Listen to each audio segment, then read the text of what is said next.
On punit ceux qui ne rentrent pas dans les rangs en s'attaquant à leur corps. On l'enferme, mais aussi on le fouette, on le mutile et on le tatoue.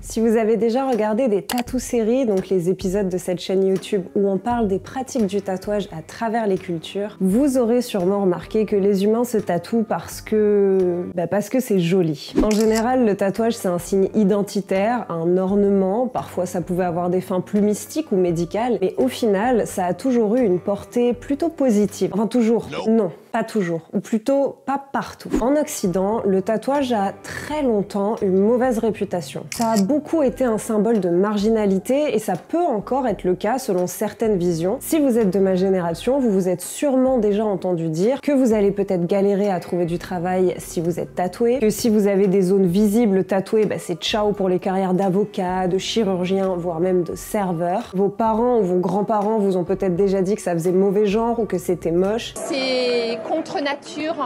Et parfois, même lorsqu'on arbore un nouveau tatouage en public, on peut vous poser des questions un peu chelou, du genre « Est-ce que t'es au courant que ça reste toute la vie ?» Question qu'on ne vous poserait pas si vous disiez que vous attendiez un enfant, par exemple. Voilà. Enfin bref, on sent toujours que le tatouage a une aura un peu négative et dans cette nouvelle tatou-série, on va essayer de comprendre pourquoi chez nous, à la différence de une grande partie de l'humanité, le tatouage n'est pas vu comme aussi positif, n'est pas considéré comme quelque chose qui fait joli. Et ce parce que l'histoire de cet acte, dans notre culture, est effectivement très sombre, alors surtout, restez là.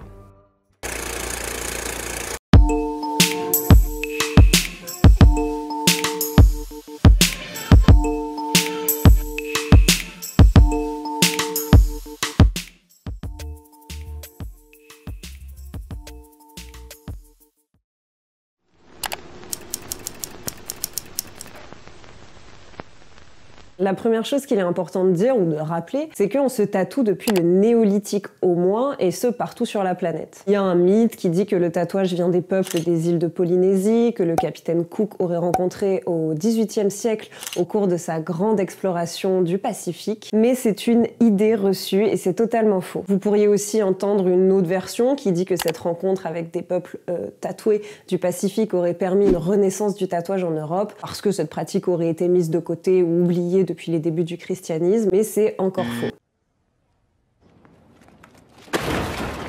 La vérité, c'est que le tatouage est une pratique planétaire, multimillénaire et ininterrompue. Maintenant que les bases sont posées, la nuance, c'est qu'on ne considérait pas le tatouage de la même façon partout, et clairement en Europe, on ne voyait pas du tout le tatouage comme un ornement, comme pouvaient le faire, par exemple, les peuples de Polynésie. Au XXe siècle, aux États-Unis notamment, on trouvait des sideshows et des freak shows, c'était des foires en fait, où on montrait ce que à l'époque on appelait des monstres, à savoir tout simplement des personnes non conformes à certaines normes sociales. Ça pouvait aller de la femme à barbe à la personne de petite taille, en passant par n'importe quel type de handicap physique. Et parmi ces gens qu'on appelait attractions à venir voir, il y avait aussi des tatoués. Et parmi ces tatoués, il y avait un mec célèbre qui s'appelait John Hayes, qui arborait 800 petits tatouages, et il racontait qu'il s'était fait capturé par des natifs américains, donc des Apaches, qui lui auraient tatoué tout ça pendant qu'il aurait été leur otage. La vérité, c'est que ce mec-là, il s'était fait tatouer par son pote, pas du tout natif, qui s'appelait O'Reilly, qui était tatoueur, et ils ont inventé cette histoire de toute pièce. Donc c'était une grosse mise en scène pour attirer le public et sa moula dans les foires. Mais cet exemple, il est super intéressant pour une chose. A priori, chez ces peuples que John accusait, le tatouage, c'était plutôt quelque chose de positif. Et donc, s'il était vraiment un otage maltraité, pourquoi est-ce qu'il l'aurait tatoué ?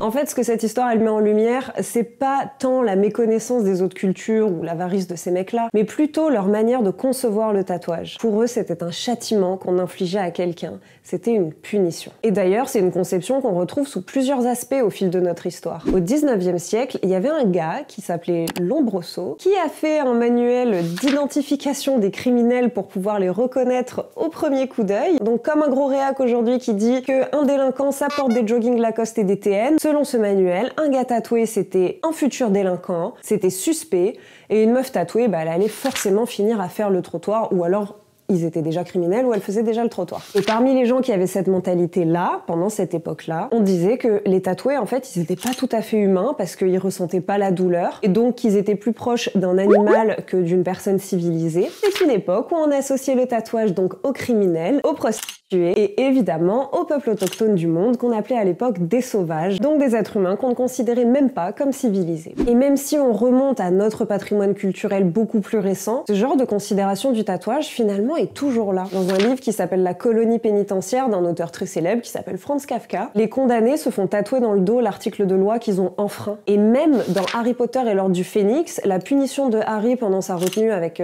l'autre taré de Ombrage là, on est d'accord que c'est le personnage le plus infect de toute la saga. Harry doit écrire avec une plume magique qui lui ancre sa punition dans la chair, dans le dos de sa main en même temps, comme un tatouage. Donc clairement, le tatouage pour nous, c'est un truc de vilain, de criminel, de sauvage. Mais pourquoi nous, on voyait ça comme ça, alors que les Polynésiens, les Inuits, les Égyptiens de l'Antiquité, et quasiment toute la planète, en fait, voyaient ça comme un truc stylé et joli, voire même magique?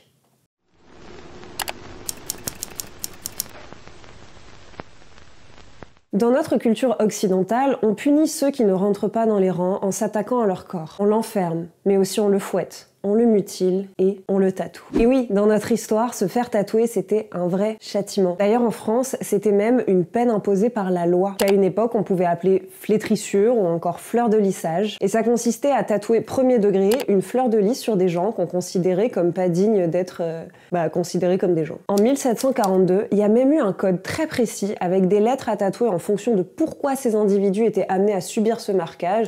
Donc un V pour voleur, un M pour mendiant, un G à L lorsqu'ils étaient des galériens, etc. Et puis en 1810, un autre gros taré, qui s'appelle Napoléon cette fois-ci, a décidé de préciser tout ça avec un nouveau code et en faisant rajouter le numéro du département où on avait été condamné à cette sentence. Donc par exemple, tu te retrouvais à faire des tiges en Loire-Atlantique, et bah tu finissais avec un TP44 jusqu'à la fin de ta vie sur l'épaule. Le code noir de Colbert aussi au XVIIe siècle imposait de tatouer des fleurs de lys aux esclaves sans maître en signe de propriété de l'État. C'est aussi un truc qui a été utilisé pendant la traite des Noirs d'ailleurs. Et puis évidemment, on faisait des fleurs de lys sur les prostituées aussi. D'ailleurs, au Moyen-Âge, les putes, elles avaient un P tatoué sur le front, le bras ou la fesse. On pouvait aussi leur couper le nez, bien souvent. Et la fleur de lys, c'était plutôt réservé à la mère maquerelle. En revanche, impossible de trouver ce qu'on faisait au maquereau. Nothing new, nothing changed, same old shit. L'histoire du tatouage comme un signe d'infamie, elle est très longue chez nous et elle est très inscrite dans notre culture. Et vous vous dites peut-être que ça date d'un autre temps tout ça, mais il n'y a pas si longtemps, les nazis tatouaient un numéro de matricule sur le bras des déportés qu'on envoyait dans les camps. Et d'ailleurs, ça devenait leur unique identité. Et là, vous vous dites peut-être, ok, mais les nazis, c'était des barbares et encore des tarés. Mais en fait, à la Libération, on a tatoué des croix gammées sur le front ou la poitrine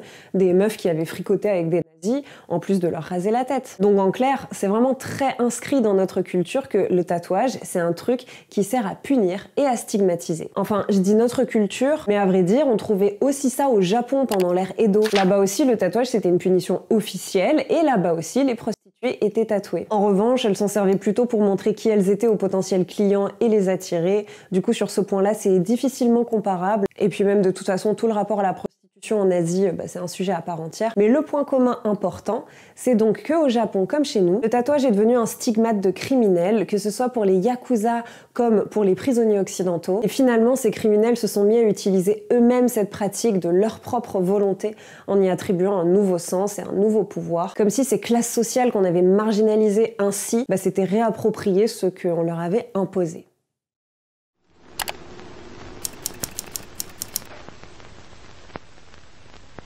L'Antiquité gréco-romaine, c'est la période historique à laquelle notre modernité occidentale ressemble le plus dans ses conceptions de la société, la politique, la justice, l'art, le savoir, et qui a beaucoup servi de modèle aux penseurs à partir de la Renaissance qui ont un petit peu inventé, on va dire, le monde moderne. D'ailleurs, notre vocabulaire trouve grande part de son étymologie dans ces langues-là. À l'école, on a appris les pensées et les théories de penseurs, de mathématiciens, de philosophes antiques, et pas forcément de ceux du Moyen-Âge, par exemple. Bref, c'est une époque qui inspire beaucoup notre monde moderne. Et pendant l'Antiquité, le tatouage ne servait qu'à deux choses, punir ou asservir. Dans les deux cas, il s'agit de montrer qu'un corps n'est plus qu'un objet et que son humanité qui est à l'intérieur de ce corps, elle n'existe plus. Dans les définitions médicales qu'on faisait du tatouage à l'époque, il s'avère que c'était c'était décrit comme une pratique qu'on réalisait sur les mains ou sur le visage. Et c'est quand même des zones du corps super visibles, mais du coup c'était pas non plus envisagé ailleurs. Aussi, il est régulièrement mentionné la dangerosité du geste, le manque d'hygiène. À l'aide d'aiguilles, souvent des os de bétail ou des arêtes de poisson,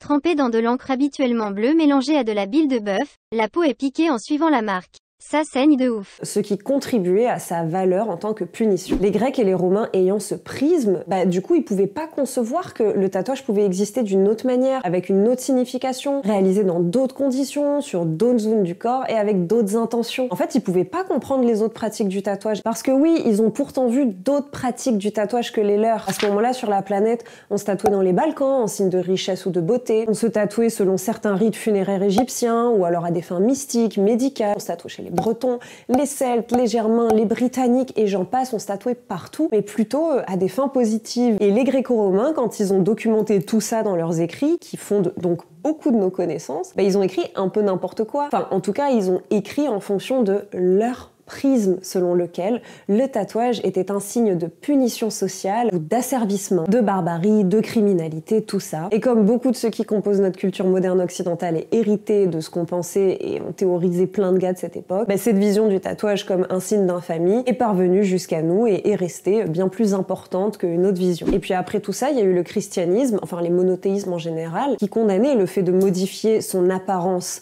car on aurait été fait à l'image de Dieu. Mais le truc, c'est que on retrouvait un peu la même chose dans la pensée antique où il fallait pas modifier son visage. Et puis de toute façon, la religion en général, c'est une espèce de restructuration de plein de trucs qui existent déjà mais autour d'un certain culte. Et puis bon, les monothéismes n'ont pas non plus mené à la disparition du tatouage ou à l'interruption de sa pratique. Donc ce facteur, il est finalement pas forcément pertinent pour comprendre pourquoi le tatouage a si mauvaise réputation chez nous. Car en plus, il l'avait déjà avant qu'on entende parler des religions du livre.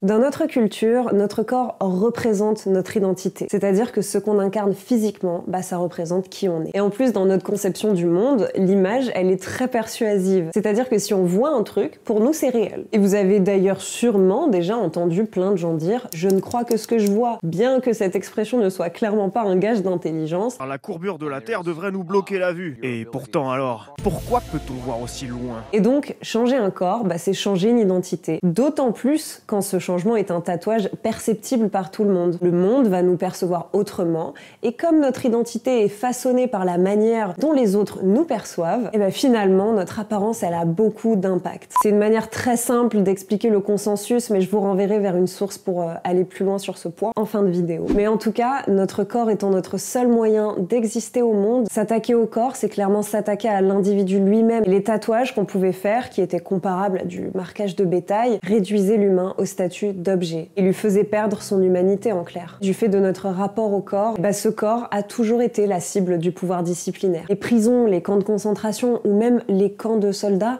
sont des lieux où les corps sont soumis, torturés, déshumanisés, voire détruits. Chez nous, la loi s'empare des corps pour s'emparer des âmes. Mais ce qui est incroyable quand même, c'est que à l'inverse, si modifier un corps contre le gré de quelqu'un est un moyen de lui faire perdre son humanité, choisir de modifier son propre corps peut justement être le moyen de reprendre possession de soi, de retrouver son identité en tant qu'être humain, de se réaffirmer, comme on l'a vu avec les Yakuza, mais il y a plein d'autres exemples comme ça au fil de notre histoire. Par exemple, Albrecht Becker, dont je vais vous parler ce soir sur Instagram, ou même les prisonniers qui ont fait de leur tatouage un style à part entière. Et c'est ça qui est si fascinant avec le tatouage. C'est un acte si puissant qu'il peut autant déshumaniser que rendre humain, car avant d'être un symbole de quoi que ce soit, de criminalité, de beauté, de croyance, le tatouage c'est surtout un rite de fabrication de sens et un outil de détermination de soi-même.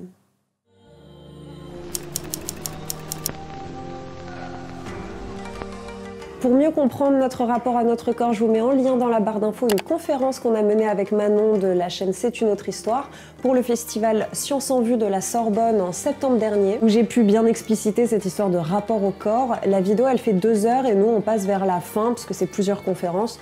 Donc n'hésitez pas à aller voir le sommaire si jamais tout ne vous intéresse pas. Mais en vrai, tout était très intéressant. Et je vous mets aussi le lien vers une vidéo sur notre rapport à la nature que je vous ai fait il y a un petit moment, mais qui du coup est assez déterminant dans notre rapport au corps, forcément. Donc allez voir tout ça pour en savoir plus et comprendre toujours plus les mystérieux mécanismes de notre pensée humaine si fascinante. Et sinon, abonnez-vous à la chaîne si c'est pas déjà fait. Allez me rejoindre sur Instagram pour plus de contenu exclusif. Et pour aider la chaîne à grandir et soutenir mon travail, surtout mettez un petit j'aime et partagez la vidéo sur vos réseaux sociaux. Et sur ce, merci d'avoir regardé la vidéo en entier et moi je vous dis à très vite pour de nouvelles ethnochroniques.